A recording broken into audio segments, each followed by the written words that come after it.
I now invite delegations to view a short film on the occasion of the 80th anniversary of the establishment of the United Nations, entitled Better Together.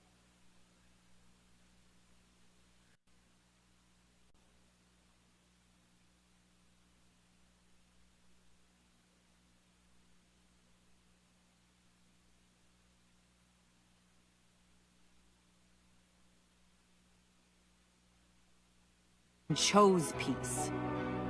People who said, dignity cannot be broken.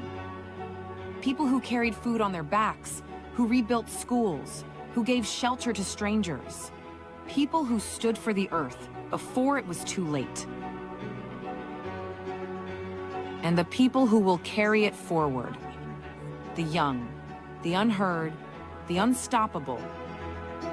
For 80 years, this has been and will be the work of humanity. Not perfect, not finished, but always better together. 80 years and more for peace, human rights, and sustainable development. UN. Better together. I give the floor to His Excellency Antonio Guterres, Secretary General of the United Nations.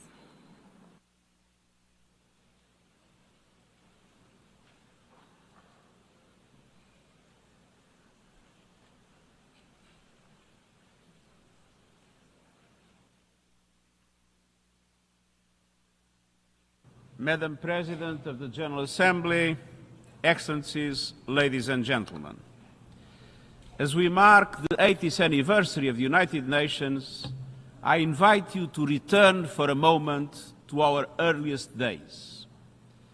When the organization first opened its doors, many of its staff bore visible wounds from war, a limp, a scar, a burn. One of them was Major Brian Urquhart, the second person to be hired by the UN.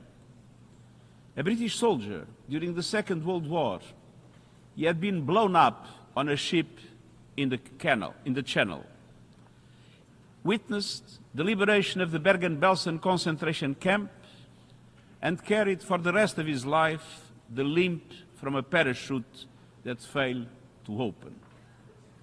He was not alone. A clerk might quietly mention a bullet wound.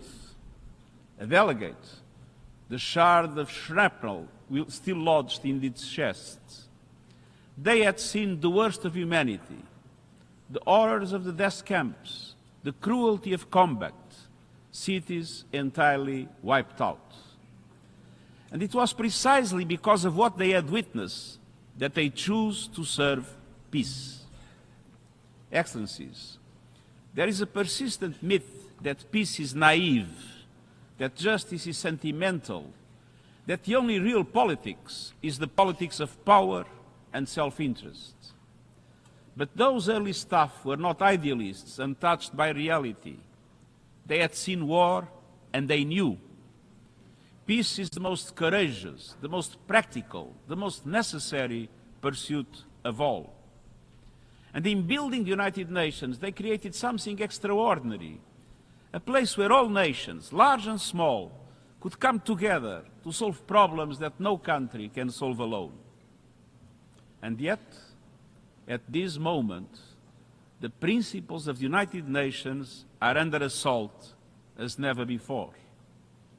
As we meet, civilians are targeted and international law trampled in Gaza, the Ukraine, Sudan, and beyond. As we meet, poverty and hunger are on the rise as progress on the Sustainable Development Goals falters. As we meet, the planet burns with fires, floods, and record heat raging through climate chaos. And at the same time, we are moving towards a multipolar world, but without strong multilateral institutions, multipolarity has its risks, as Europe learned in the First World War. To meet these challenges, we must not only defend the United Nations, we must strengthen it. And that is the purpose of Agenda 2030, the Pact for the Future and the UN80 initiative, to renew the foundations of international cooperation and to ensure that we can deliver for people everywhere. Excellences, au fil des Excellencies, over the years, our organization has led the way to some of humanity's greatest triumphs. The eradication of smallpox, healing the ozone layer, and above all, the prevention of a third world war. The tests of the next 80 years will be both familiar and new. The battle will continue against war and poverty, but also climate chaos, runaway technologies, the militarization of space, and crises we cannot yet imagine. To meet these challenges, let us remember what our founders knew. The only way forward is together. Let us rise to this moment with clarity, courage, and conviction, and let us realize the promise of peace. Thank you.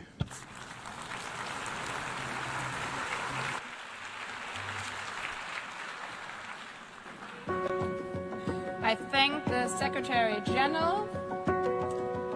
I have the honor now to give the floor to Her Excellency Ellen Johnson Sirleaf, former President of Liberia, 2011 Nobel Peace Laureate, and Africa's first elected female head of state, a champion of peace, justice, and democratic governance, a former United Nations staff member, and a steadfast voice for multilateralism.